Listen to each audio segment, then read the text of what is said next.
இன்று மாற்றத்தின் நாள். மாற்றம் உண்டு. ஆண்டவராகிய இயேசுவின் நாமத்தினாலே மாற்றம் உண்டு என்கிற இந்த அனுதின தியானத்தின் மூலமாக உங்களை சந்திக்கிறதுல எனக்கு மிகுந்த சந்தோஷம். ஆண்டவரும் இரட்சகருமாகிய இயேசுவின் நாமத்தில் உங்களை வாழ்த்துகிறேன். சுகமாயிருப்பேன் என்று விசுவாசிக்கிறேன்.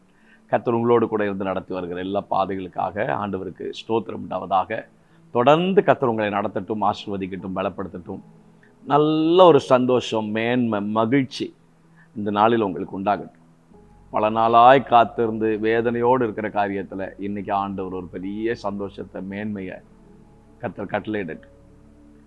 இன்கம்ப்ளீட் ஒர்க்ஸ் எல்லாம் இன்னைக்கு கர்த்தர் நடைபெற்று கர்த்தரவைகளை நடத்தி தரட்டும். அதன் மூலமாய் உங்கள் வாழ்க்கையில சந்தோஷம் உண்டாகும் என்றால், எந்த காரியம் உங்களை மிகுந்த சந்தோஷத்தை உண்டாக்குமோ அந்த காரியத்தை இன்னைக்கு நீங்கள் காண்பதற்கு ஆண்டவர் உங்களுக்கு உதவி செய்யட்டும். நான் ஜெபம் பண்ணுகிறேன். சங்கீதங்களின் புஸ்தகம் 30ஆம் அதிகாரம் 5வது வசனம். Psalm chapter 30 verse number 5. அவருடைய கோபமோ ஒரு நிமிஷம், அவருடைய தயவோ நீடிய வாழ்வு. சாயங்காலத்தில் அழுகை தங்கும், விடிய காலத்தில் களிப்பு உண்டாகும். For his anger is but for a moment and his favor is for a lifetime. Weeping may tarry for the night but joy comes with the morning. விடிய காலத்தில் களிப்பு உண்டாகும். ஆண்டவரே, களிப்புண்டாக்கும் ஒரு விடியற் காலையை எனக்கு தாங்க ஆண்டவரே என்று நாம் ஜெபம் பண்ணுவோம்.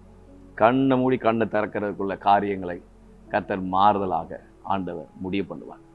பியூட்டிஃபுல்லாக ஒரு வசனத்தை கர்த்தர் எழுதி வைக்கிறார். நெகேமியாவில் புத்தகம் 12ஆம் அதிகாரம் 27ஆம் வசனத்தில், இடிக்கப்பட்ட அலங்கம் மீண்டும் எடுத்து கட்டப்பட்டு ஒரு அற்புதமான ஒரு பிரதிஷ்டை ஆராதனை அந்நாளிலே மிகுதியான பலிகளை செலுத்தி தேவன் தங்களுக்கு மகா சந்தோஷத்தை உண்டாக்கினபடினால மகிழ்ச்சியாக இருந்தார்கள். அவர்களுக்கு களிப்பு உண்டானது. எருசலேமின் களிப்பு தூரத்தில் கேட்கப்பட்டது. அவர்கள் களி கூர்ந்தார்கள். ஆவியானவர் என் இருதயத்தில் இன்றைக்கு பாரப்படுத்துகிற காரியத்தை உங்களுக்கு முன்பதாக வைக்கிறேன். உங்களுக்கு கண்ணை மூடி கண்ணை திறக்கும் போது ஒரு விடியற் காலை ஒரு களிப்பு உண்டு. அது எப்படிப்பட்ட களிப்பு தெரியுமா? இன்கம்ப்ளீட் ப்ராஜெக்ட்ஸ் எல்லாம் கம்ப்ளீட் ஆகி ஒரு பிரதிஷ்ட ஆராதனையை பார்க்குற மாதிரியான ஒரு களிப்பை கர்த்தர் உங்களுக்கு தருவார். ஒரு பிரதிஷ்டை நிச்சயம் உண்டு.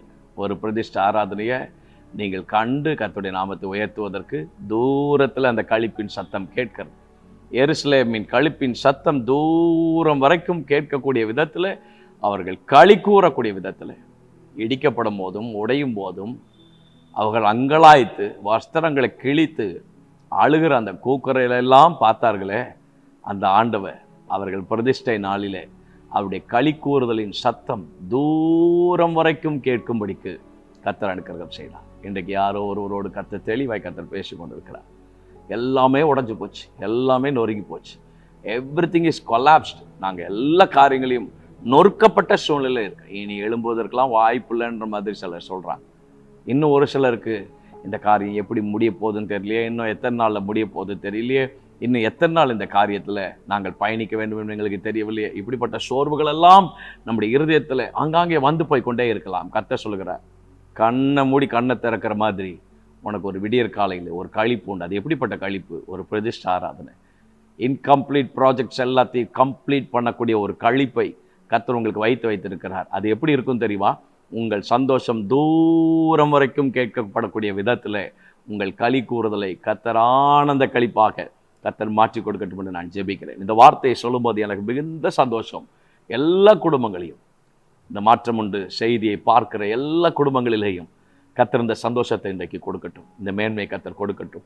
அதிகமாய் கண்ணீர் வடித்து, அதிகமாய் அழுது, அதிகமாய் புலம்பி, என்றாகிலும் ஒரு நாள் இந்த காரியம் மாறிவிடும் என்று சொல்லி எதிர்பார்ப்போடு இருக்கிற தம்முடைய பிள்ளைகளுக்கு உங்கள் சந்தோஷம் மிகுதியாக பிரதினாலே உங்கள் சந்தோஷத்தின் மிகுதி தூரம் வரைக்கும், எல்லை வரைக்கும் கேட்கக்கூடிய விதத்தில் கர்த்தர் உடைந்து போனது, இடிந்து போனதெல்லாம் மீண்டும் எடுத்து, சிறையிருப்புகள் எல்லாம் மாற்றி மீண்டும் உங்களை கட்டி ஒரு பிரதிஷ்டை ஆராதனை பார்த்து உங்கள் வீட்டில் ஒரு சந்தோஷம், வீட்டில் ஒரு நன்மையான காரியம், வீட்டில் ஒரு களி கூறுதல், வீட்டில் ஒரு களிப்பை கர்த்தர் இந்த நாளில் உண்டு பண்ணி தரட்டும் என்று இயேசுவின் நாமத்தில் ஜெபிக்கிறேன்.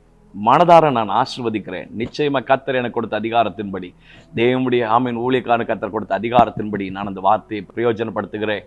கர்த்தர் நிச்சயமாய் ஆண்டவர் உங்கள் ஒவ்வொரு குடும்பங்களிலேயும் அப்படிப்பட்ட களிப்பை கர்த்தர் உங்களுக்கு நிச்சயமாய் ஏற்படுத்தி கொடுக்கட்டும் என்று நான் ஜெபிக்கிறேன்.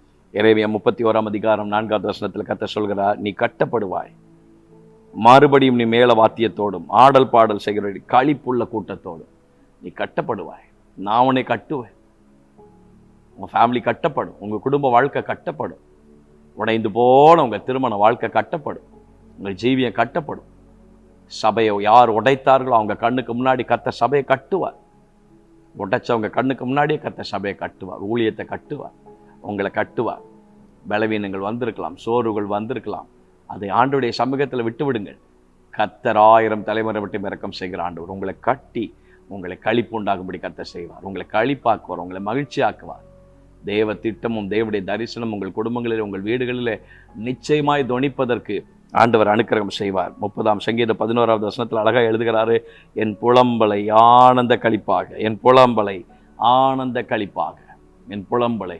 எந்தெந்த இடங்களெல்லாம் ரெட்டுடுத்தப்பட்ட சூழ்நிலையில் துக்கமாக இருந்ததோ அந்த துக்கத்தெல்லாம் கர்த்தர் மாற்றி இன்றைக்கு எனக்கு ஒரு களிப்பு கர்த்தர் உண்டு பண்ணுங்க. ஏசப்பா, உங்களுடைய பிள்ளைகளுக்காக நாங்கள் ஜெபம் பண்ணுகிறோம். தேவனே, உங்களுடைய பிள்ளைகளுடைய துக்கமெல்லாம் சந்தோஷமாய் மாறட்டும் ஆண்டவரே.